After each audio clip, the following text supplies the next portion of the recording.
বাংলাদেশের আন্দোলনটা প্রাথমিকভাবে ছাত্র রাজনীতি, কিন্তু পরবর্তীকালে সেই ছাত্র রাজনীতি খাতটা কিন্তু সেখানে থাকেনি। এই প্রজন্মটা কিন্তু টু মাচ কনসাস। শিক্ষকদের কিন্তু একটা বড় ভূমিকা থাকে, প্রতি যুগে থেকেছে। নেপাল বা বাংলাদেশ বা শ্রীলঙ্কা ব্যতিক্রমী উদাহরণ। দক্ষিণ পূর্ব এশিয়া এই বাঁধ ভাঙা উত্তালকে কিন্তু শাসকও আটকাতে পারে না, চীন পারেনি। কারণ ছাত্র রাজনীতি অনেক বেশি পবিত্র, অনেক বেশি এথিক্যাল, অনেক বেশি ব্যক্ত। ভারতে এটা কোশ্চিনকালে হবে না, কারণ ভারতের পড়াশোনার স্ট্রাকচারটা কলেজ বিশ্ববিদ্যালয়ে গণতান্ত্রিক। পৃথিবীর সবচেয়ে বেশি গণ অভ্যুত্থানগুলো অর্থের জন্য হয়েছে। সরকার গণতান্ত্রিক হতে পারে, যদি মানুষের গণতান্ত্রিক ভোটটা না গড়ে ওঠে, তাহলে সরকার যতই গণতন্ত্রের পাঠ দিক না কেন গণ অভ্যুত্থান হবে। তারেক জামানাও ইতি হতে চলেছে। ধর্মের লালিপপ দিয়ে আপনি বেশি দিন আটকে রাখতে পারবেন না মানুষের ক্ষুধাকে। রাষ্ট্র যখন ফেল করে অন্য ভেরিয়েবলগুলোতে, ধর্ম নামক ভেরিয়েবলটাকে তুলে আনে। যখনই ওরা বিপদে পড়ে, রাষ্ট্র ব্যর্থ হয়, ভারত বিদ্বেষী স্লোগান তোলে। ভারত তো প্রায় 80 বছরের পুরনো গণতন্ত্র। তারেক যখন জিতেছে, হাসিনা দেশ থেকে বিতাড়িত। ওখানে আওয়ামী লীগের কথাটা বললে খুন হয়ে যাবে। একটা একটা করে নেতাদের জেলে পড়ছে। তারেক প্রতিশ্রুতি দিয়ে এসেছিল গণতন্ত্র ফিরে আসবে। ছাত্র রাজনীতি দিয়ে ভারতবর্ষের মতো শক্ত গণতন্ত্রকে সরানো যাবে না। এই জন্য ককরোচ আন্দোলনটা কিন্তু ডিজাইন্ড। আন্দোলনটা কোমলমতি ছাত্রদের উদ্দেশ্য সৎ, কিন্তু বিধেয়, অর্থাৎ তাদের গতিপথটা আলাদা। পৃথিবীর সবচাইতে জনপ্রিয় রাষ্ট্রনেতা ভারতবর্ষের নরেন্দ্র মোদী। ভারত পথ দেখাবে, জগৎসভায় শ্রেষ্ঠ আসন নেবেই ভারত। জিওপালস টিভি পডকাস্টে আপনাদের সকলকে স্বাগত। আজকে আমরা একটু কথা বলবো জেনজি আন্দোলন নিয়ে। যে জেনজি আন্দোলনের জেরে বাংলাদেশ এবং নেপালের সরকার পরিবর্তন হলো। জেনজি আন্দোলন দিল্লিতেও হয়েছে এবং একটা খবর কিন্তু বারবার করে শোনা যাচ্ছিল, একটা আশঙ্কা শোনা যাচ্ছিল, তাহলে কি ভারতবর্ষেও সরকার চেঞ্জ হয়ে যাবে? কিন্তু সেটা বাস্তবে হয়নি। বাংলাদেশ এবং নেপালের পথে ভারত কেন হাঁটলো না? কেন ভারত আলাদা? আজকের আলোচনার বিষয়বস্তু এটাই। আর আমাদের স্টুডিওতে যিনি রয়েছেন, তিনি রবীন্দ্রভারতী বিশ্ববিদ্যালয়ের অধ্যাপক ঝন্টু বড়াইক। নমস্কার। নমস্কার। প্রথমেই প্রশ্ন করব যে এই জেনজি আন্দোলন, এই প্রোটেস্টটা কি, এবং সাধারণ ছাত্র আন্দোলনের থেকে এটার কি কোনো আলাদা বিশেষত্ব রয়েছে? ছাত্র রাজনীতির সাথে জেনজি রাজনীতির একটা ডিসিমিলারিটি আছে। ছাত্র রাজনীতি পৃথিবীর সব দেশ দেখেছে, এমনকি অগণতান্ত্রিক মানে গণতন্ত্র নেই এমন চায়নাও দেখেছে। তিয়ানএন স্কোয়ারে যে এক গাদা স্টুডেন্টকে গণতন্ত্রের দাবিতে, ভারত গণতন্ত্র হয়েছে, আমরা পরে স্বাধীন হয়ে গণতন্ত্র হলাম না কেন, এর দাবিতে আমরা আন্দোলন করতে দেখেছি, শহীদ হয়েছেন। আজও তার স্মৃতি সারা পৃথিবীতে বয়ে বেড়ায়। এমনকি একটা সময় তো ছিল যে ছাত্র রাজনীতি ব্রিটিশ পিরিয়ডে আশুতোষ মুখার্জির নেতৃত্বে উত্তাল ছাত্র রাজনীতি, ছাত্ররাই সমাজ পাল্টাতে পারে। সেই ছাত্রদের কোনো ক্লাসিফিকেশন ছিল না, অর্থাৎ এজ ক্লাসিফিকেশন। এখানে ফিজিক্যাল এজের কথা বলা হচ্ছে। জেনজিদের আন্দোলনটাও স্টুডেন্ট আন্দোলন, কিন্তু সব স্টুডেন্ট আন্দোলন জেনজি আন্দোলন নয়। কারণ জেনজি হচ্ছে একটি নির্দিষ্ট ফিজিক্যাল এজের, অর্থাৎ মনস্তাত্ত্বিক গঠনের ছাত্র। যেই ছাত্রদের যদি সাইকোলজি আমরা দেখি, বয়সের সাথে ফিজিক্যাল এজের সাথে সাইকোলজিটা কিন্তু একটা ভ্যারি করে। যারা টিন এজ, তাদের মনস্তত্ত্ব নিশ্চয়ই তার পরবর্তী এজের মনস্তত্ত্বের সাথে মিলবে না, জেনারেশন একটা গ্যাপ তৈরি হবে। ঠিক যেটা পদাতিক কবি সুভাষ মুখোপাধ্যায়ের কথা অনুযায়ী, প্রিয় ফুল খেলবার দিন নয় অদ্য, ধ্বংসের মুখোমুখি আমরা, যে আহ্বান করছেন কাদেরকে, কিংবা সুকান্তের 18 বছর, স্পর্ধা দেখায় 18। তো জেনজি এই সেক্টরটা একটা স্টুডেন্ট, কিন্তু এদের যা ফিজিক্যাল এজ, তাদের সাথে কিন্তু আবেগ জড়িত, যে আবেগগুলো কনসলিডেটেড আবেগ নয় এবং ধ্বংসাত্মকও নয়। সমাজ গঠন করবে, কিন্তু কিভাবে করবে সেই জায়গাটা কিন্তু ওরা জানে না। ওরাও জানে ভালো করে। এবার এই ধরনের তথ্য প্রযুক্তির র্যাপিড ডেভেলপমেন্টের যুগে, যখন পৃথিবীর যে কোনো প্রান্ত থেকে একটা ছোট্ট খবর স্পুলিংয়ের মতন নিমিষে আমার খাওয়ার টেবিলে বা মুঠো ফোনে চলে আসতে পারে, সেই যুগে এই ধরনের বার্তাগুলো, সমাজ পরিবর্তনের বার্তা অনেক দ্রুত আসে। অর্থাৎ একটা প্ল্যাটফর্মে যে বয়সী মাস আসুক, টার্গেট মাস তো এখানে জেনজি মানে একটা টার্গেট মাস, তারপরে জেন আলফার ঠিক পরের এজটা মানে একটু ছোট এজ। এই টার্গেট এজগুলো কিন্তু অনেক তাড়াতাড়ি কনসলিডেটেড হতে পারে। এই হলো কনসলিডেশনে ভারতে যেটা হলো, কিংবা পূর্ববর্তী বাংলাদেশে, কিংবা নেপাল, শ্রীলঙ্কা, এমনকি মরু যে হলো মিশরে, বিখ্যাত সেই আমরা দেখেছিলাম জেনজি মুভমেন্ট। ইরানে কিছুদিন আগে উঠেছিল পোশাক বিধি নিয়ে, ওটাও এক ধরনের জেনজিরই মুভমেন্ট ছিল, যদিও রাষ্ট্র সেটাকে দমন করতে সমর্থ হয়।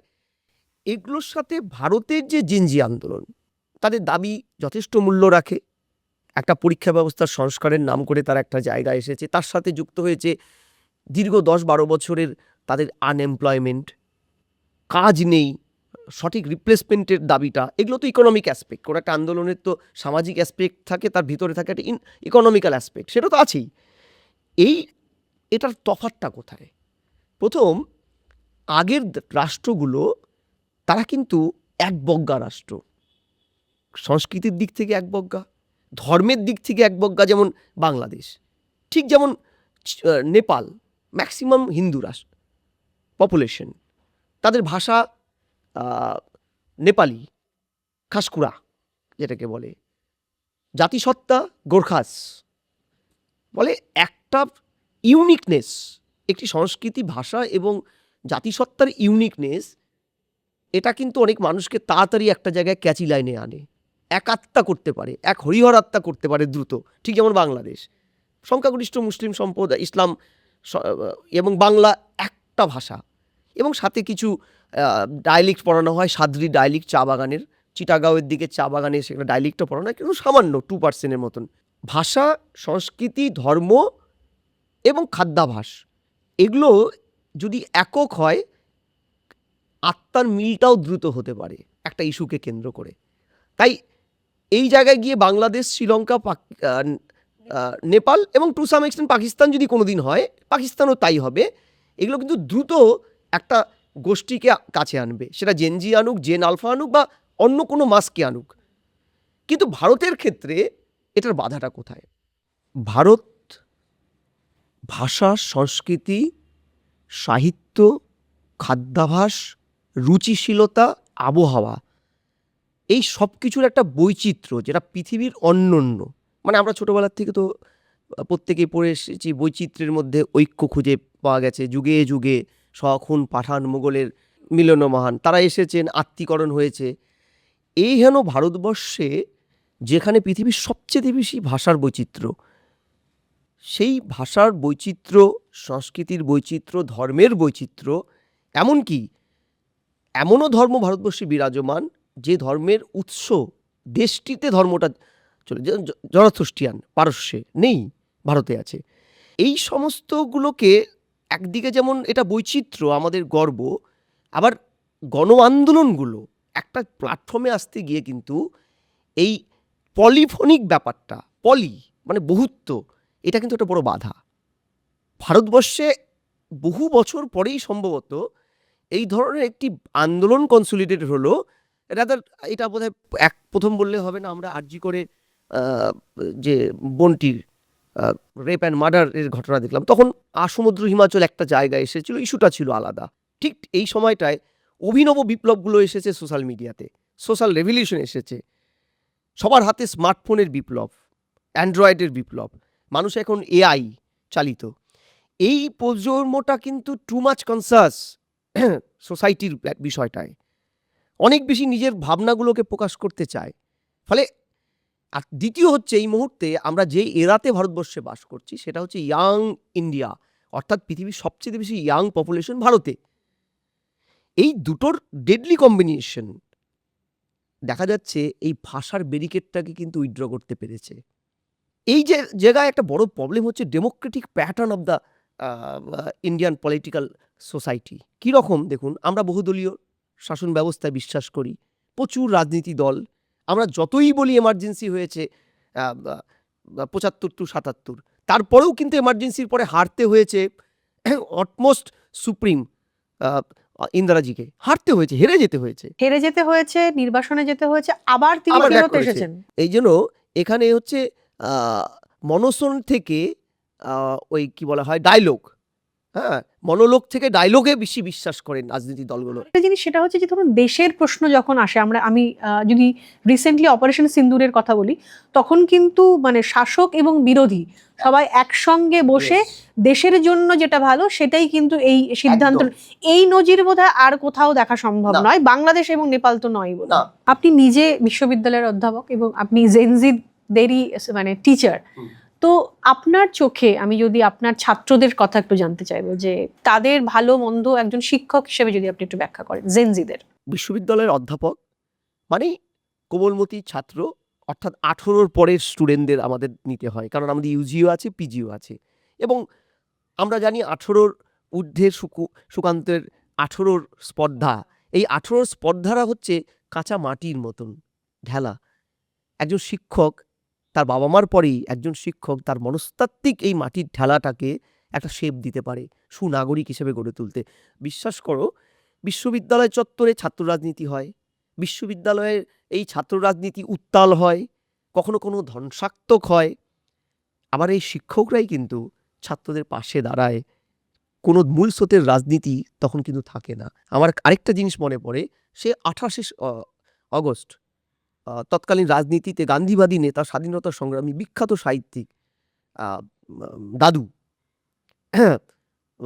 অতুল্য ঘোষ, জওহরলাল নেহরুর প্রিয় বন্ধু, তিনি জওহরলাল নেহরুর সাথে লড়াই করছেন, বাকযুদ্ধ করছেন, ছাত্রদের রাজনীতিতে আনতে হবে। কেন?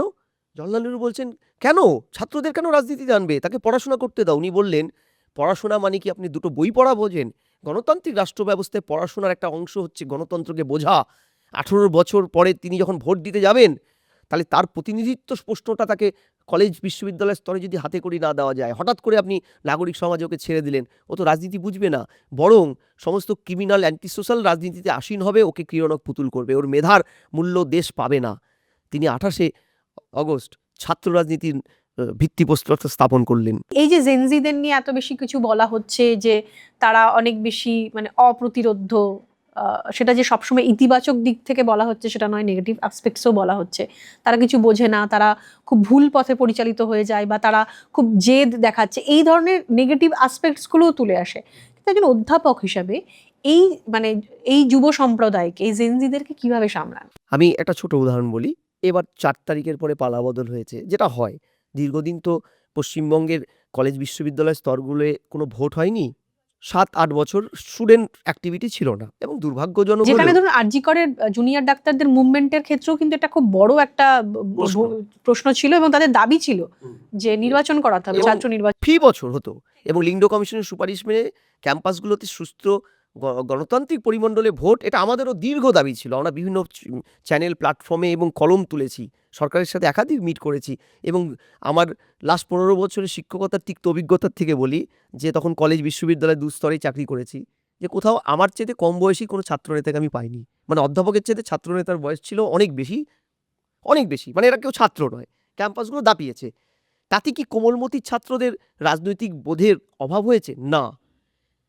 4 তারিখের পালাবদলের পরে যখন ক্যাম্পাসে নতুন উদয়মান ছাত্র আহ, আহ, মতাদর্শের কিছু ছাত্র এলেন, এবং 2-3 পক্ষের পুরো মনে আছে, আমার মাসখানেক আগে হঠাৎ করে একটা ঝামেলা হলো। আমরা তখন ক্লাস নিচ্ছিলাম, ছুটে গেলাম, যে অনেকদিন পরে ছাত্রদের উত্তাল হলো কিভাবে। দেখা গেল দুপক্ষের ছাত্রদের মধ্যে মারামারি হচ্ছে, ডিম ছোড়াছুড়ি হচ্ছে, এবং দুতরফের ছাত্রই আমাদেরই, ক্যাম্পাসের বাইরের কেউ নয়।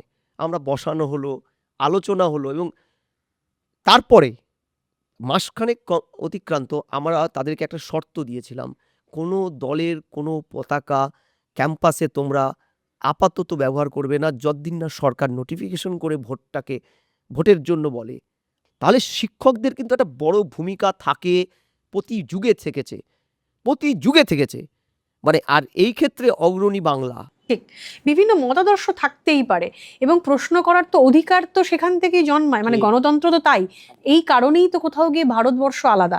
এখান থেকে আরেকটা প্রশ্ন করব, যে বাংলাদেশের ছাত্র যুব কিভাবে একটা বড় রাজনৈতিক পরিবর্তন করে দিয়েছিল, এবং এই প্রশ্নটা নেপালের জন্যও থাকবে। টু বি স্পেসিফিক আমি বলছি, বাংলাদেশের আন্দোলনটা প্রাথমিকভাবে ছাত্র হয়েছিল ঠিকই, ছাত্র রাজনীতি, কিন্তু পরবর্তীকালে সেই ছাত্র রাজনীতি খাতটা কিন্তু সেখানে থাকেনি, এবং আমরা অচিরেই দেখেছিলাম যে ছাত্ররা সেখান থেকে দূরে সরে গেছে। ডিপ স্টেটের অনেক বেশি বড় ভূমিকা ছিল বাংলাদেশের ক্ষেত্রে। একদম, মানে ওই ওই অপ্রিয় অংশটা, মানে এখানেও ছাত্র রাজনীতির সাথে ডিপ স্টেটকে মেলালে হয়তো পৃথিবীর যে কটা দেশে স্বৈরাচারী শাসন ব্যবস্থা বা শাসনযন্ত্রের ত্রুটিগুলো নিয়ে ছাত্ররা পোস্ট করে রাস্তায় নামবে, হয়তো তখন সেই শাসকরা একে উদাহরণ টেনে নিয়ে দাগিয়ে দেবে যে এটাও ডিপ স্টেট। বাস্তবে ওটা একটা ব্যতিক্রম। নেপাল বা বাংলাদেশ বা শ্রীলঙ্কা ব্যতিক্রমী উদাহরণ দক্ষিণ পূর্ব এশিয়ার। কেন আমি বলছি, এই দেশগুলোর শাসন ব্যবস্থাটা সম্পূর্ণ কলাপস করে গেছিল। দুর্নীতি, অগণতন্ত্র, ভোট রাজনীতির নাম করে সেখানে স্বৈরাচারিতা, ভোট না দেওয়া, দিতে না দেওয়া, মানুষের কণ্ঠস্বরকে পুরোপুরি গলা চিপে ধরা, এমনকি আনএমপ্লয়মেন্ট এবং ধর্মীয় সুশ্রুরি, এটা একটা বড় পার্ট।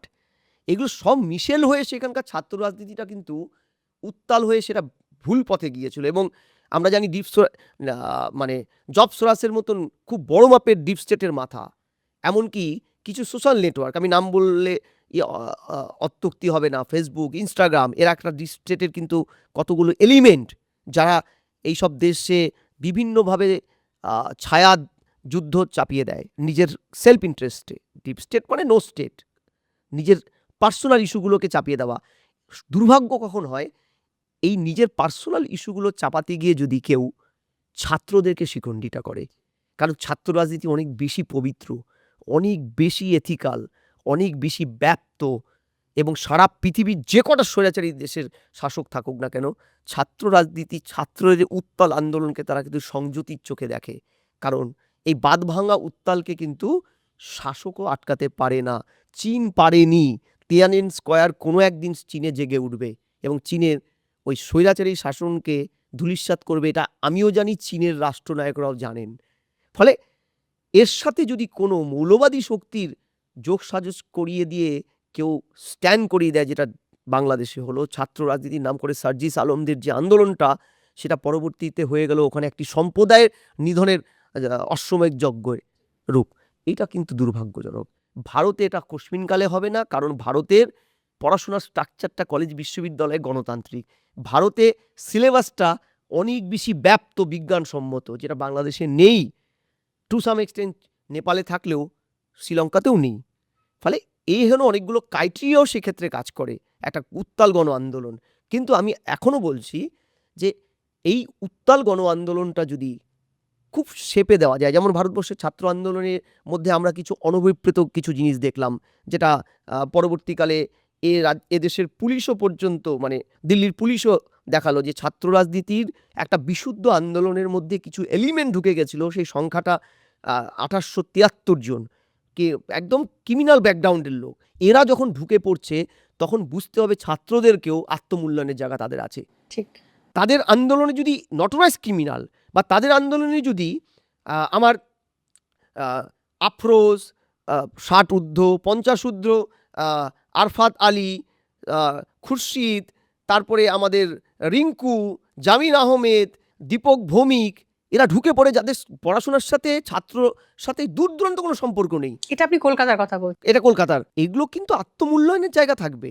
ছাত্রদের কেউ বোকা বলবে, এটা যেমন আমি একজন অধ্যাপক শিক্ষক হিসেবে বিশ্বাস করি না, আবার এইটাও বিশ্বাস করি ছাত্রদেরও বোঝা উচিত যে তার লিমিটেশনটা কত দূর, তার পরিধি।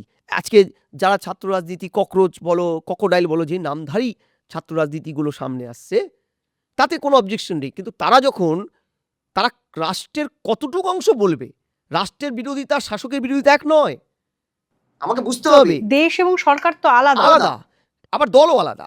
আমি যদি একটা দলের বিরোধিতা করি, party for part, government for all. আমি একটা সিংহভাগ লোক একটা দলকে ভোট দিয়েছে, সে সরকার তৈরি করেছে, সবাই দেয়নি, কিন্তু যখনই সরকার তৈরি হয়েছে সবার সরকার। আবার পার্টিটা কিন্তু সবার নয়, এটাও রাষ্ট্র ব্যবস্থাকে বুঝতে হবে যে আমাকে ভোট দেয়নি মানে সরকার তার প্রতি দায়বদ্ধ নয়। আবার ছাত্রদেরও বুঝতে হবে যে তুমি শাসকের কোনো, রাষ্ট্রের কোনো পলিসি নিয়ে প্রশ্ন করছো, মানে এই নয় রাষ্ট্রযন্ত্রের কর্তা ব্যক্তিদের অশ্লীল ছবি তুমি করছো, তার ছবিতে লাথি মারছো, তাকে নিয়ে অশ্লীল স্লোগানিং করছো, এমনকি দেশের সর্বোচ্চ আদালতকে নিয়ে তুমি বলছো আপনি এটা করবেন না, যাদের অ্যারেস্ট করেছেন যতই নটোরাইজ ক্রিমিনাল থাক, তাকে ছাড়তে হবে। এটা করতে পারে না, এই হুইপ দেওয়ার অধিকারটাও তাদের নেই। তাদের বুঝতে হবে রাষ্ট্র, পার্টি, শাসক এক নয়, শাসক পাল্টাবে, রাষ্ট্র এক থাকবে। এই মানে ভারতের এই যুক্তরাষ্ট্রীয় পরিকাঠামো, বহুত্ববাদ, সাংবিধানিক প্রতিষ্ঠানগুলোই কি রাজনৈতিক এই স্থিতিশীলতাটাকে মানে বজায় রাখার ক্ষেত্রে বড় ভূমিকা পালন করে বলে আপনি মনে করেন? ডেফিনেটলি আর্থিক স্থিতাবস্থা একটা বড় পার্ট, যে কোনো জাতিকে স্থিতিশীল করে রাখতে।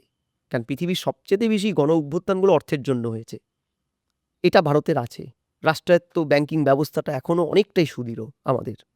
এই জন্য গ্রেট ডিপ্রেশন অর্থনৈতিক, ইউরোপ যখন খাখা অবস্থা, গ্রেট ডিপ্রেশনে চলে গেল ইকোনমিক, ভারত তখন লড়াই করে গেছিল, ভারতে ডিপ্রেশন টাচ করেনি। ঠিক একইভাবে ভারতের সত্তার, পলিটিক্যাল সত্তার স্থিতাবস্থা, আমেরিকা বা ডিপ স্টেট চাইলে, জবসরাজ চাইলে ভারতে চট করে সরকার ফেলে দিতে পারবে বাংলাদেশের মতন?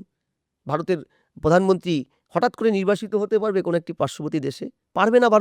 ভারতে চাইলে চট করে সেনা অভ্যুত্থান কেন? কোনোদিন সেনা অভ্যুত্থান করতে পারবে না পৃথিবীর কোনো দেশ। কেন? কারণটা কি? কারণ ভারতের স্ট্রাকচারটা গণতান্ত্রিক, তার চাইতেও বড় হচ্ছে ভারতের মানুষের গণতান্ত্রিক চেতনা। দেখো, সরকার গণতান্ত্রিক হতে পারে, যদি মানুষের গণতান্ত্রিক বোধটা না গড়ে ওঠে, তাহলে সরকার যতই গণতন্ত্রের পাঠ দিক না কেন, গণ অভ্যুত্থান হবেই। যেটা বাংলাদেশে, পাকিস্তানে কেন হয়? সরকার তো সেখানেও গণতান্ত্রিক ইয়েতে জিতে এসছে ভোটের মাধ্যমে। নওয়াজ শরীফ কি চায়নি সেখানে গণতন্ত্র? বেনজির ভুট্টো বা তার পিতা জুলফিকার আলী ভুট্টো কি চায়নি? কিন্তু মানুষের গণতান্ত্রিক চেতনাতে তো গড়ে তুলতে পারেনি রাষ্ট্র। সেটার জন্য দরকার সুশিক্ষা, কলেজ বিশ্ববিদ্যালয়ে গণতান্ত্রিক পরিমণ্ডলে রাজনীতির চর্চা, শিক্ষক ছাত্রের রিলেশনের প্রশ্ন, বিজ্ঞানসম্মত শিক্ষা। এটা তো ভারত যোজন আগের থেকে তৈরি করেছে। বাংলায় মৎস্যরায়ের যুগ, শশাঙ্কের মৃত্যুর পরে বাংলায় 300 বছর অরাজকতা, তারপরে গণতান্ত্রিকভাবে প্রথম গভর্নমেন্ট তৈরি হলো গোপালের নেতৃত্বে। আমরা জানি না সেই ইতিহাস? ভারতে প্রথম কনসুলেটেড গভর্নমেন্টটা কে তৈরি করলো? ভারতের সনাতনী ইতিহাসটা দেখলেই তো বোঝা যাচ্ছে। চন্দ্রগুপ্ত মৌর্য, সমুদ্র Himachal up to Iran Iraq পর্যন্ত ভারতের অংশ ছিল। আজও আমরা আফগানিস্তানে মৌর্য টিলা দেখতে পাই। মানে ভারতের সুবর্ণ যুগ, গুপ্ত যুগ, গান্ধার শিল্প, যে গান্ধার থেকে কান্দাহার হয়েছে আজকে আফগানিস্তানে। ভারত গণতন্ত্রের চর্চাটা বহু যুগ থেকে করেছে। পৃথিবীর সবচেয়ে বড় বড় বিশ্ববিদ্যালয় ভারতে, তক্ষশিলা, নালন্দার থেকে শুরু করে প্রায় 19-20টা বিশ্ববিদ্যালয় প্রথম ভারতের। সেখানে গণতন্ত্রের চর্চা হতো। যুদ্ধ শেখানো শুধু হতো না, যুদ্ধ শেখানো হতো আত্মরক্ষার জন্য, দেশ রক্ষার জন্য। কিন্তু রাষ্ট্র চালনার প্রথম শর্তটা ছিল গণতন্ত্র। It is democracy. ফলে এই ডেমোক্রেটিক্যাল স্ট্রাকচারটা আমাকে কিন্তু নতুন করে কেউ পাট নিয়ে করতে পারবে না, যেটা নেপাল পারেনি আটকাতে, এখনও পারছে না। ও তো বলবন্ত নতুন সরকারে এসছে, সেও তো এখন সাংঘাতিক অবস্থা। বছর খানেকও ঘুরলো না, জেনজিরা বিদ্রোহ শুরু করেছে। আমরা বাংলাদেশের অবস্থাও দেখেছি যে বাংলাদেশে যখন 18 তখন মাসের অভ্যুত্থান যে হবে। হ্যাঁ, মানে না, আমরা ইউনূস সরকারের সময় দেখেছি যে একদম। অন্তর্বর্তীকালীন কি সিচুয়েশন ছিল আর কি। এবং তারেক জামানাও ইতি হতে চলেছে। আপনি জেনে রাখুন, তারেক জামানার প্রথম শর্তটা কি? আপনি ধর্মের লালিপপ দিয়ে আপনি বেশি দিন আটকে রাখতে পারবেন না মানুষের ক্ষুধাকে। একটা সময় মানুষ চাইবে যে আমার তো পেটের দায়টা, আমার সন্ততি, আমার একটা ভালো লিভিং স্ট্যান্ডার্ড, গুড গভর্নেন্স প্রয়োজন। ধর্মের লালিপপ রাষ্ট্র একটা সার্টেন টাইম অবধি দেখায়। ওই যে নেশনের কনসেপ্টটা তো একটা আবছা কনসেপ্ট। এই নেশনের মধ্যে ধর্ম একটা আলাদা ভেরিয়েবল। রাষ্ট্র যখন ফেল করে অন্য ভেরিয়েবলগুলোতে, ধর্ম নামক ভেরিয়েবলটাকে তুলে আনে। কিন্তু ভারতবর্ষে সংবিধানে পরিষ্কার 25 এবং 26 নম্বর ধারায় ধর্মের কথা বলা আছে, ধর্মের স্বাধীনতার কথা। আবার 51 নম্বর ধারাটায় পরিষ্কার বলা আছে শাসকের ভূমিকা থাকবে বিজ্ঞানসম্মত রাষ্ট্র ব্যবস্থা গঠনের প্রয়াস চালানো। অর্থাৎ রাষ্ট্রকে কিন্তু সংবিধান প্রণেতারা আম্বেদকর সাহেব 25 এবং 26 নম্বর আর্টিকেল নিয়ে ফুটবল খেলতে বলেনি। বলেছে আপনি 51 নম্বর ধারা নিয়ে থাকুন। রাষ্ট্র সমাজ ব্যবস্থা গড়ে উঠবে ধর্মের বাইরে গিয়ে বিজ্ঞানসম্মত মতাদর্শের উপর। 51H উপধারা, 51H এর উপধারাটা ভালো করে একদম পরিষ্কার লেখা আছে। ফলে ভারতের সংবিধানের স্পিরিটটাও বুঝতে হবে আমাদের। বুঝতে হবে তো আজকে যারা ক্ষমতায়, সত্যি তো 24-এ আপনি একটা আইন আনলেন, 26-এ আবার প্রশ্ন লিক হলো। আপনি উদাহরণ কংগ্রেসের দেখাতেই পারেন। 22টা কংগ্রেসের সময় প্রশ্ন লিক হয়েছে। আমি বলছি তো, আমার কাছেও ডেটা আছে। কংগ্রেসের সময় প্রতি বছর ডেকে ডেকে প্রশ্ন লিক হতো। আপনি 2006-এ পিজি, ওই এমস পিজি, 2007-এ ACAI CFT, যেটা কমন প্রফিসিয়েন্সি সি এর পরীক্ষা। আবার যদি আবার দেখেন 2008 আবার সেই এমস পিজি ডিক্লেয়ার হতো কংগ্রেসের সময়। আবার যদি 2009 কমন ল অ্যাডমিশন টেস্ট পরীক্ষা লিক হলো। রেলওয়ে এক্সামিনেশন 2009 লিক হলো। 11-তে অল ইন্ডিয়া ইঞ্জিনিয়ারিং পরীক্ষা AIEEE লিক হলো। 13তে এসএসসি সিজি আর এক্সাম লিক হলো, মোট 22টার থেকে 27টা লিক হয়েছিল প্রশ্ন, কোনো ব্যবস্থা কেউ নেয়নি। মমতা ব্যানার্জির ইন্ডিয়া জোটের অন্যতম মুখ, প্রতি বছর মাধ্যমিক উচ্চ মাধ্যমিকে 6 ছক্কা প্রশ্ন লিক। চাকরির পরীক্ষার প্রশ্ন ওই কনস্টেবলের পানের দোকানে বিক্রি হচ্ছে মমতার রাজত্বে। প্রতি বছর আমরা টিভি প্রোগ্রাম করতাম, এই মমতার 15 বছরে এবার 6 ছক্কা যুবরাজ সিং, 6 দিনই মাধ্যমিকের প্রশ্ন বেরিয়ে গেছে, উচ্চ মাধ্যমিকের প্রশ্ন বেরিয়ে গেছে। এটা হয়েছে, ব্যর্থ আপনি, কিন্তু সেইটা উদাহরণ দিতে পারে না রাষ্ট্র যে ওরা ব্যর্থ মানে আমার এটা জাস্টিফাই। রাষ্ট্র এইটা বুঝতে হবে যে কোমলমতি ছাত্র দেশের ভবিষ্যৎ, আমরা ইয়াং ইন্ডিয়া। আমি মেডিকেলের মতন একটা ক্রুশিয়াল পরীক্ষায় আমার আইন থাকার পরেও কি করে আমি এটাকে লিক করাচ্ছি। তো একটা জিনিস যেটা করা হয়েছিল সেটা যাতে মানে ভারত সরকারের একটা সদর্থক বা ইতিবাচক দিক আমি বলবো, সেটা হচ্ছে ধরুন এই পেপার লিকের পরেই যাতে মানে ছাত্রদের একটা বছর নষ্ট না হয় সেই কারণে আবার পরীক্ষার ব্যবস্থা করা, এবং আইনি যে মানে ব্যবস্থা আর কি, 13 জন খুব সম্ভবত আপনার অ্যারেস্ট হওয়া, এই জিনিসগুলো পরপর হয়ে গেছে, যাতে একটা বছর লস। কারণ একটা ছাত্রের জীবনে একটা বছর মানে চলে যাওয়া মানে এটা হিউজ ক্ষতি। এবং শুধু তাই নয়, পরের বছর এই রিদমটা অর্থাৎ থাকবে না, একদম থাকবে না। তাহলে এই যে রিদমটাকে আটকে রাখা, দেখুন একটা সময় ছিল কংগ্রেস তখন রাজস্থানের সরকারে, আমরা অধ্যাপকরা বলতাম প্রশ্ন ফাঁসের রাজধানী হচ্ছে রাজস্থান। কোটা গড়ে উঠলো প্রশ্ন ফাঁস করে, কোটা সারা ভারতবর্ষ, কেন পৃথিবীর বিভিন্ন প্রান্তের লোক কোটায় পড়তে আসে। কোচিং, তা কোচিং সেন্টারটা কী জন্য উঠেছে? কোটায় মরুভূমিতে মানুষের ব্রেন বেশি খোলে, নাকি ওখানকার টিচাররা ভালো পড়ায়? ওখানে একটা বেশ নেক্সাস গড়ে উঠেছিল। তৎকালীন বিজেপি সরকার কথা দিয়েছিল এই নেক্সাস, প্রাইভেট সরকারি কিছু অধ্যাপক, যে 13 জন অ্যারেস্ট হয়েছে, তো আমাদের মতনই কোনো অধ্যাপক প্রশ্নপত্র তৈরির সাথে যুক্ত ছিল, বাইরে বিক্রি করে দিয়েছে। এটাও তো আমাদের আত্মসমালোচনার জায়গা আছে। কিন্তু রাষ্ট্র যখন এই প্রক্রিয়াকরণটা করছে, রাষ্ট্রকে তো বুঝতে হবে যে আমার আইনটা থাকলে হলো না। একটা কথা আছে পুলিশ বিভাগে, যে পুলিশের আইপিসি, সিআরপিসি, বিএনএসের থেকেও বড় হচ্ছে পুলিশের ইন্টেনশন। আপনি আইন যতই কঠিন বানান, পুলিশের ইন্টেনশন যদি ভুল থাকে, সঠিক না থাকে, তবে আইন দিয়ে কিছু হবে না, ওটা কাগজেই পড়ে থাকবে। ঠিক সরকারেরও তাই, আমি আইনের পর আইন বানাচ্ছি, এটাও তো ঠিক। 24 সালে তো আইনটা হয়েছে এই প্রশ্ন লিক আটকানোর জন্য, পাবলিক অ্যাডমিনিস্ট্রেশন যে আইনটা। কিন্তু তারপরে কি হলো, কি অষ্টরম্বা হলো, আমরা দেখলাম এই আইনটার আড়ালে যে 24-এর প্রশ্ন লিকের যে 44 জন অ্যারেস্ট হয়েছিল, 45 জনের মধ্যে কিন্তু 44 জনই আইনের ফাঁক গলে বেঁচে বেরিয়ে গেছে। এটা তো আমাকে বুঝতে হবে যে আমার আইনটা রাখলে হলো না।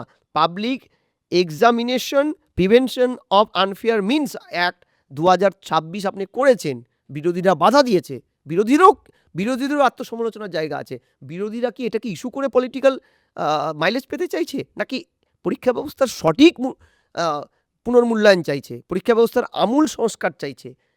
এনটিএ তো তৈরি হয়েছিল মনমোহন সিং সরকারের সময়, ন্যাশনাল টেস্টিং এজেন্সি, যার আন্ডারে নিট, এত ঘাবলা, 3,900 কোটি টাকা সরকারকে তুলে দিচ্ছে এনটিএ, অথচ চলছে মাত্র 39 জন স্টাফ দিয়ে। এটা তো এদের সরকারের দায় নয়, ওটা কংগ্রেস করে গেছিল।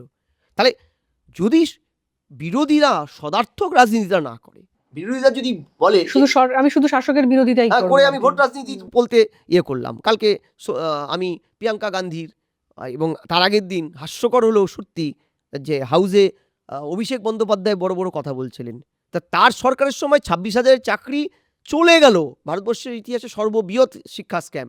32,000 প্রাইমারি যাবে ভাব, আলু পটল ঝিঙ্গের মতন বিক্রি হয়েছে চাকরিগুলো অযোগ্যদের কাছে। যোগ্য, আপনাদের মতন যোগ্য ছেলে মেয়েরা, আমার মতো অনেক ছাত্র যোগ্য। এবং শুধু সেটা নয়, মানে আমি এই মানে ছাত্র মানে এই যে শিক্ষকদের এই অবস্থান, শিক্ষকদের এই যে চাকরি চলে যাওয়া, এই মুভমেন্টটা খুব কাছ থেকে দেখেছি, কভার করার মানে সুযোগ ছিল। তো আমি দেখেছি যে মানে কত শিক্ষক আছেন যাদের বয়স সময়সীমা পেরিয়ে গেছে, আর কখনোই সম্ভব নয়। মানে ধরুন একটা 9 বছর 10 বছর সার্ভিস থাকার পর, তারপরে যখন আপনার কোনো কারণ নেই, আপনার কোনো রকম কোনো দোষ ছিল না, আপনি যোগ্য শিক্ষক, আমি কোট আনকোট যোগ্য শিক্ষক বললাম কথাটাতে, সেখান থেকে আপনার চাকরিটা চলে গেল, আপনার হয়তো ইএমআই আছে, আপনি হয়তো পরিবারের একমাত্র আর্নিং মেম্বার, এবং আমরা দেখেছি এই ঘটনার পর কয়েকজন মারা গেছেন। সুবল সর্দারের নাম আমার এই মুহূর্তে মনে পড়ছে। তো আমি বলছি যে ধরুন মানে এটা তার পরিবার এখন তাহলে কাকে প্রশ্ন করবে? পুরো প্যানেলটাই এই কারণে বাতিল করা হলো, তার মধ্যে তো কিছু সংখ্যক যাদেরকে সিবিআই লিস্টে যাদের নাম ছিল না, তাদের তো সত্যি কোনো দোষ ছিল না। জন্য আপনার কথা থেকেই এবার রাষ্ট্র বা সরকার নিয়ে যদি এবার একটু আলোচনা করি, যে যদি আমরা একটু অন্য দিক অ্যাসপেক্টস ভাবি এই জেনজি আন্দোলনে, যে ভারত সরকারের থেকে অ্যাকচুয়ালি বাংলাদেশ সরকার বা নেপাল সরকারের কি শেখা দরকার, কিভাবে হ্যান্ডেল করলো এই যে সামলে নিল সরকার? দেখো, বাংলাদেশ শিখবে কিনা জানি না, কারণ বাংলাদেশটা শুনতে খারাপ লাগে। জন্মলগ্ন থেকেই পাকিস্তান বাংলাদেশে গণতন্ত্র শেখার মতন কোনো ব্যবস্থা পরিকাঠামো নেই। অসম্ভব ধর্মান্ধ শক্তি। যখনই ওরা বিপদে পড়ে, রাষ্ট্র ব্যর্থ হয়, ভারত বিদ্বেষী স্লোগান তোলে। ওদের রাষ্ট্র ব্যর্থ হলেই ভারত বিদ্বেষী, মানে ভারতই যেন ওদের সব কিছুর জন্য দায়ী। অলদো ভারতই কিন্তু ওই রাষ্ট্রের এখনও জীবন কাটে। মানুষ, বাংলাদেশের মানুষকে আমি ছোট করছি না, তারা একদমই ভারত মানে বাংলাদেশের মানুষকে ছোট করার কোনো উদ্দেশ্যই এবং নেই। পাকিস্তানও নয়। বাংলাদেশ পাকিস্তানের শুভবুদ্ধি সম্পন্ন মানুষের সংখ্যাটা অনেক বেশি, কিন্তু রাষ্ট্র পরিচালনা যারা করছে তারা তো সেই মানুষগুলোর মতাদর্শটাকে নিচ্ছে না। রাষ্ট্র পরিচালনা করছে ধর্মান্ধ শক্তিকে, শিক্ষাক্ষেত্রে ঢুকিয়ে দিয়েছে। কিছুদিন আগে আসিফ মুনিরকে আমি দেখছিলাম পাকিস্তানের, তিনি বলছেন ওদের ইসলামিক রেভলিউশনারি আর্মি বানাবে।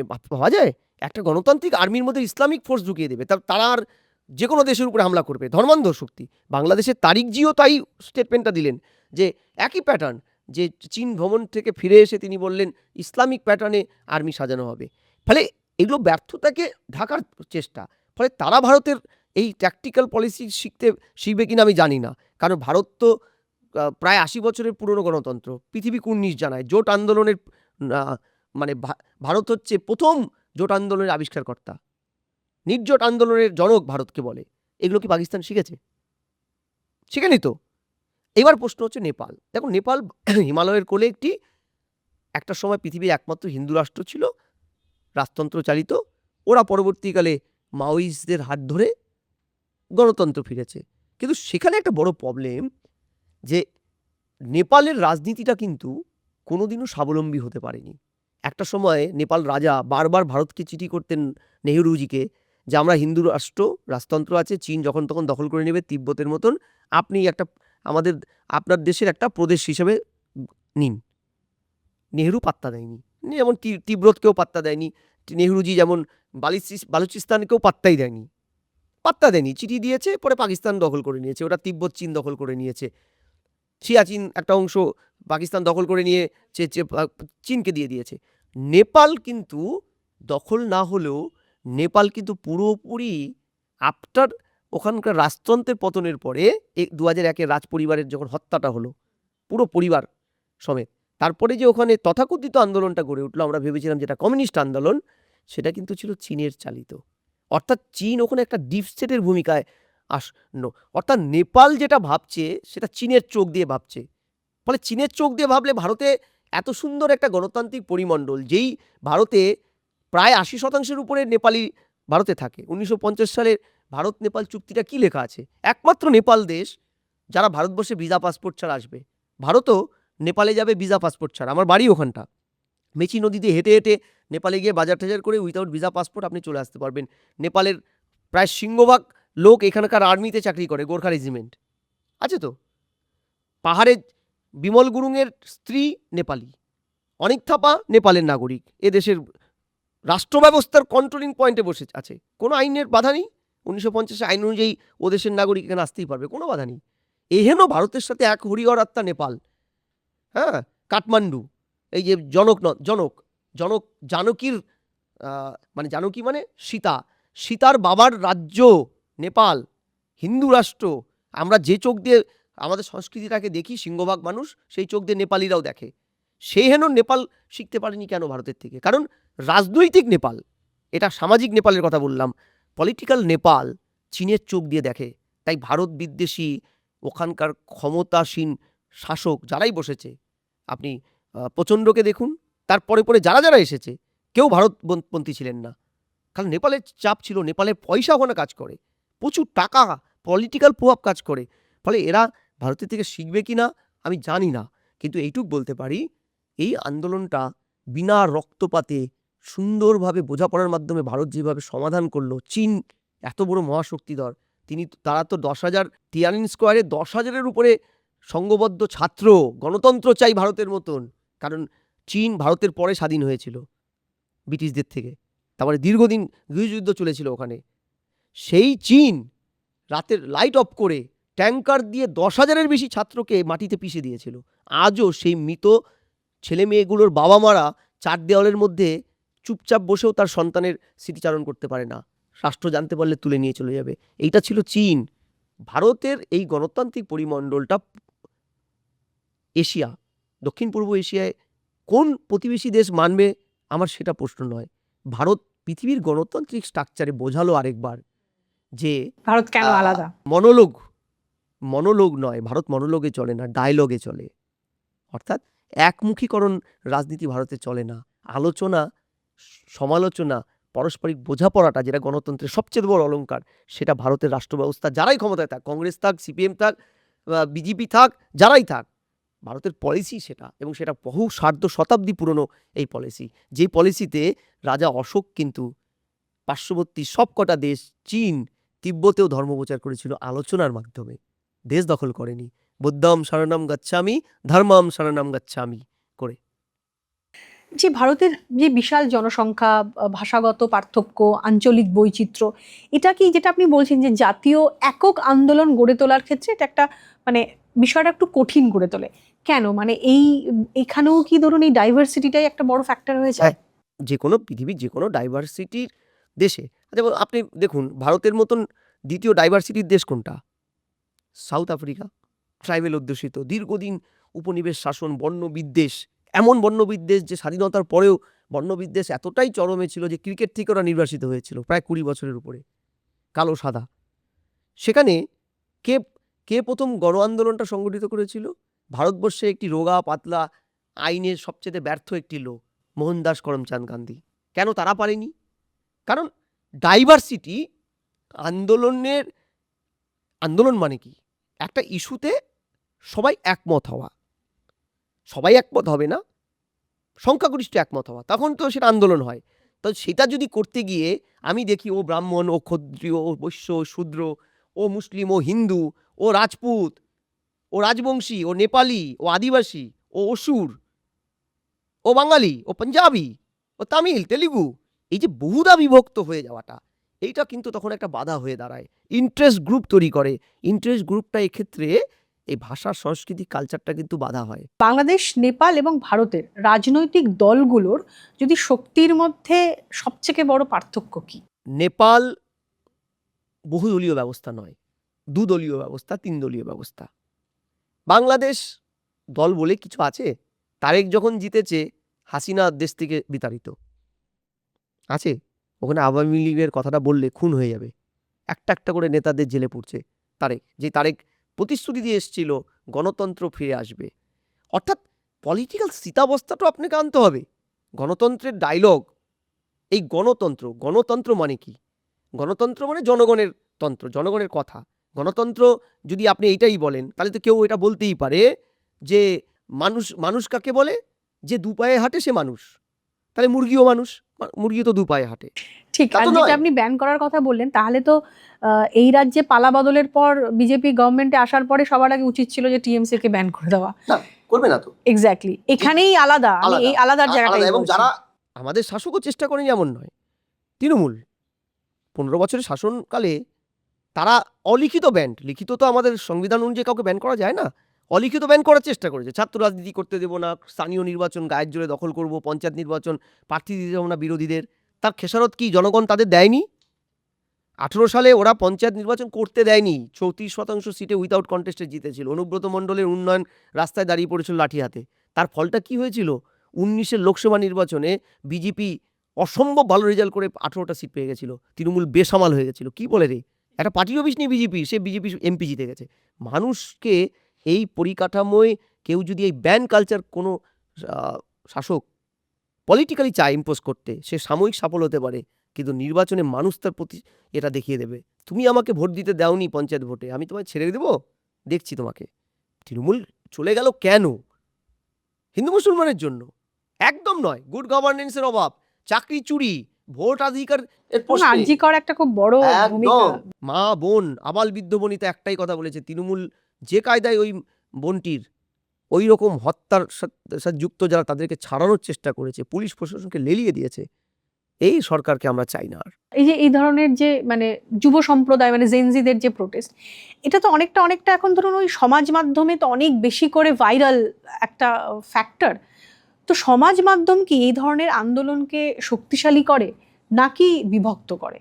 সমাজ মাধ্যম বলতে আমরা কাদেরকে বুঝি? Facebook, Twitter, Instagram.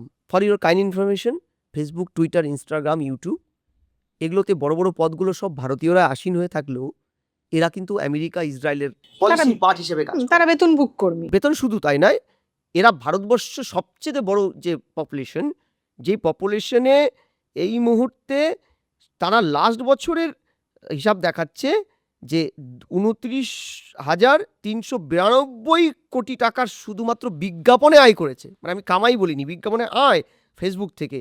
ভারতবর্ষের 40 কোটির উপরে 5 বছর আগের 40 কোটির উপরে ফেসবুক ব্যবহারকারী, এবং সেটা পরিসংখ্যান বলছিল আর 2 বছরের মধ্যে সেটা প্রায় 100 কোটি ক্রস করে যাবে।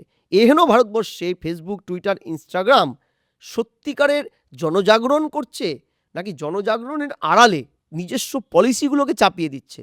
আমরা যদি বাংলাদেশ, পাকিস্তান আর বাংলাদেশ, শ্রীলঙ্কা আন্দোলনটা ভালো করে ওয়াচ করি, সেখানে ফেসবুক, ইনস্টাগ্রামে গ্যাদারিংটা হয়ে ছাত্ররা ওভার দ্য নাইট একটা প্ল্যাটফর্মে এসেছিল।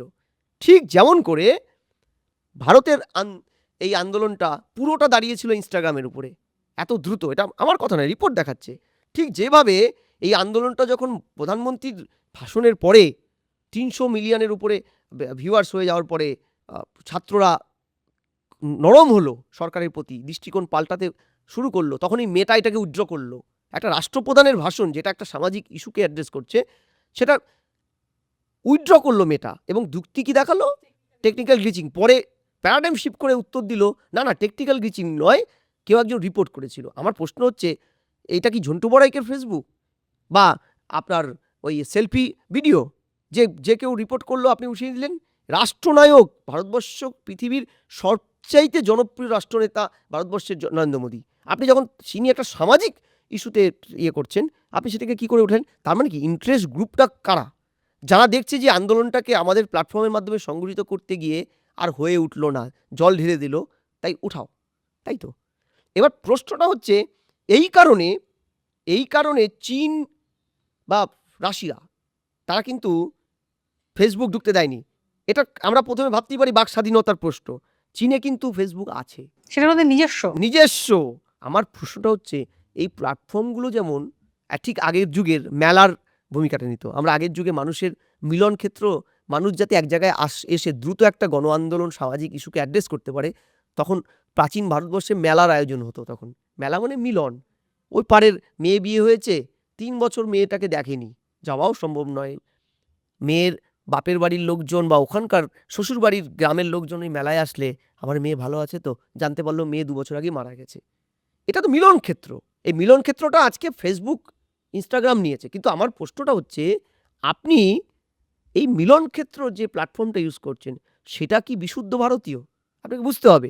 তা না হলে বিদেশিরা কিন্তু এই প্ল্যাটফর্মটা আপনি নিজে আর অন্যের ঘরে যদি দুটো পার্টি যদি তৃতীয় নম্বর কোনো পার্টির ঘরে বসে নেগোসিয়েশন করতে চায়, তৃতীয় পার্টি তো তাদের কথা শুনে পরবর্তীকালে ওটাকে দিয়ে ইস্যু তৈরি করে কিছু সুবিধা পাওয়ার জন্য আপনাকে খোঁচা দেবেই।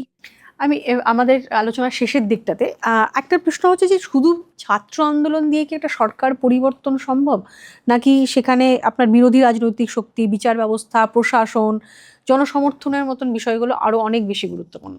একদম নয়। ছাত্র রাজনীতি দিয়ে কোনো ভারতবর্ষের মতো শক্ত গণতন্ত্রকে সরানো যাবে না। ভিত্তি এতটা দুর্বল আমাদের নয়। সাময়িক কোনো একটা অস্থিরতা তৈরি করা যেতে পারে। এই জন্য ককরোচ আন্দোলনটা কিন্তু ডিরেইলড।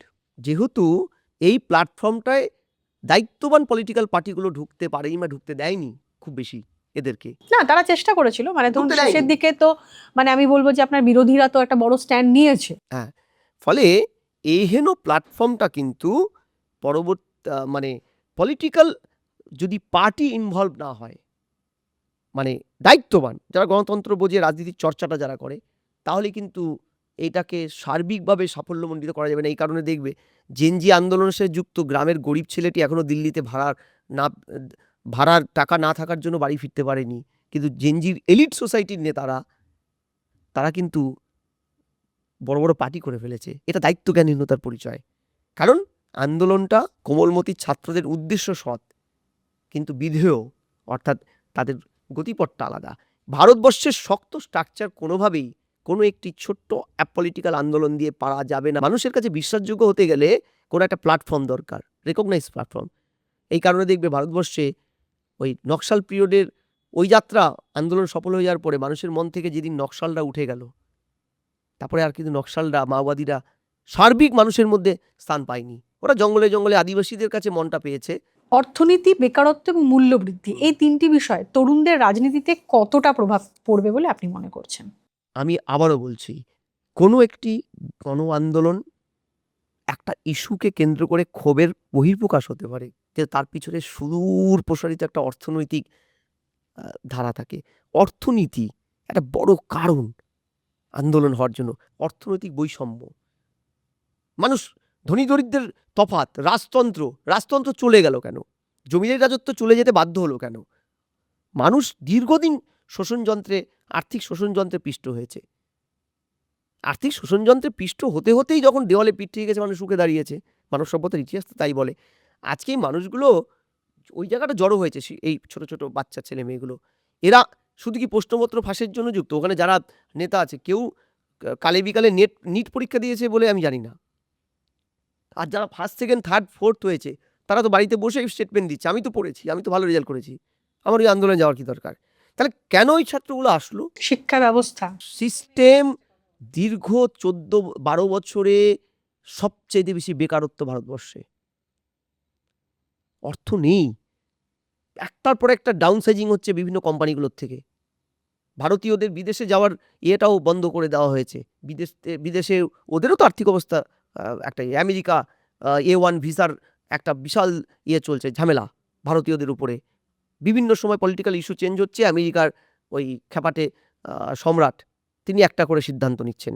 ফলে অর্থনৈতিক মানদণ্ডে যখন মানুষ চিড়ে চাপটা হয় না, তখন কিন্তু মানুষ অন্য ইস্যুগুলোকে কেন্দ্র করে ক্ষোভের বহিঃপ্রকাশ করে। বিকল্প তো ব্যবস্থা নেই, আপনি বিকল্প ব্যবস্থা তো করছেন না। কোথায় যাবে? বন্দুক হাতে নিয়ে ডাকাতি করবে? অসম্ভব, সবাই তো পারে না। দ্রব্যমূল্য বৃদ্ধির একটা বড় ঘা হচ্ছে ওষুধ, কোথায় পাবে? তখন রাষ্ট্র ব্যবস্থার প্রতি একটা সাংঘাতিক ক্ষোভ জন্মায়। সেই ক্ষোভটা কোন একটা ছোট্ট ইস্যুকে স্ফুলিঙ্গের আকারে ধরে নিয়ে এগিয়ে যায়। ভবিষ্যতে ভারতের জেনজি কি বড় রাজনৈতিক শক্তি হয়ে উঠতে পারে বলে আপনি মনে করেন? I think not. ইমোশনাল ফুলদের রাজনীতিতে কোনো জায়গা নেই। ভারতবর্ষের রাজনীতিটা বড্ড চোরা স্রোত। আমি কেন বলছি? আচ্ছা, আমাদের জন্মের আগে 60-এর দশক, 50-এর দশক উত্তাল গণ আন্দোলন। ব্রিটিশ চলে গেছে, বাঙালির বোম খাওয়ার মতো লোক নেই আর। ব্রিটিশ তো নেই, ব্রিটিশদের কি তো বাঙালি বোম আর গুলি দিত? সব বিপ্লবী বাঙালি, তাই তো? যখন এই যে যারা বিপ্লবী ছাত্র রাজনীতির বিপ্লবীপনা করায় ক্যাম্পাসে, তারা মূল স্রোতের রাজনীতিটাতেও সমানভাবে অ্যাক্টিভ হবে। আর এটা না হওয়া অবধি জেনজি, ওয়াইজি, জেন আলফা, যে বয়সেরই ফিজিক্যাল এজের ছেলেমেয়েরা দাঁড়াক, সাকসেসফুল হবে না। সাময়িক একটা আবেগ নিয়ে আসবে, হারিয়ে যাওয়ার পরে পার্টিতে নাচানাচি, দুদিন পরে দেখা যাবে এই জেনজির নেতারা সৌরভ দাস বিদেশে বড় বড় কর্পোরেট হাউসের বড় বড় মাথা। আমরা ইতিহাসের বইয়ে পড়ব।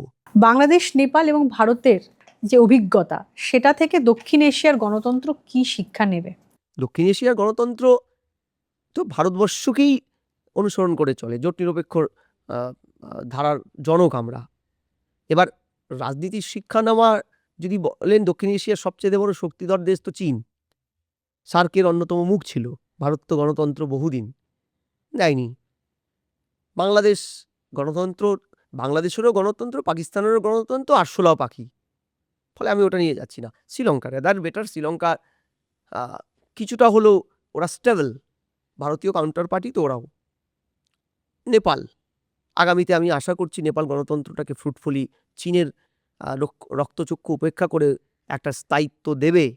আর যদি মালয়েশিয়া বা এইসব দ্বীপ রাষ্ট্রগুলোর কথা বলা যায়, সেখানে রাজনীতিটা কিন্তু সেই অর্থে গণতন্ত্র নয়, এটাকে কোয়াসি ডেমোক্রেসি বলা গেলে আমি মনে করি বেটার। ফলে সেখানে আমরা খুব বেশি এক্সপেক্ট করছি না। মুদ্রা কথা, দক্ষিণ পূর্ব এশিয়ায় শিবরাত্রির পোলতের মতো গণতন্ত্রটাকে ভারতই জিইয়ে রাখবে। চীনেরও সেই মতি, চীনে গণ অভ্যুত্থান কোনোদিন হয়ে সেখানকার স্বৈরাচারী কমিউনিস্ট যদি ধূলিসাৎ হতে পারে, সোভিয়েতের মতন কোনো একদিন ভেঙে যেতে পারে, আমি বিশ্বাস করি সেটা ভাঙবে। ইতিহাস কথা বলে। তাহলে সেটা আলাদা অ্যাসপেক্ট। সেদিন হয়তো ওরা ভারতকে অনুসরণ করবে। ঠিক যেমন ব্রিটিশ শাসনের পরে চায়না স্বাধীন হওয়ার পরে কিন্তু তাদের ছাত্ররা ভারতের গণতন্ত্রটাকে অনুসরণ করেছিল। দাবিটা মানতে পারেনি, সেটা আলাদা জিনিস। ভারত পথ দেখাবে। জগৎসভায় শ্রেষ্ঠ আসন নেবেই ভারত। অনেক ধন্যবাদ দাদা। এমনই জিওপলিটিক্যাল আলোচনা শোনার জন্য নজর থাকুক জিও পালস টিভি পডকাস্টে।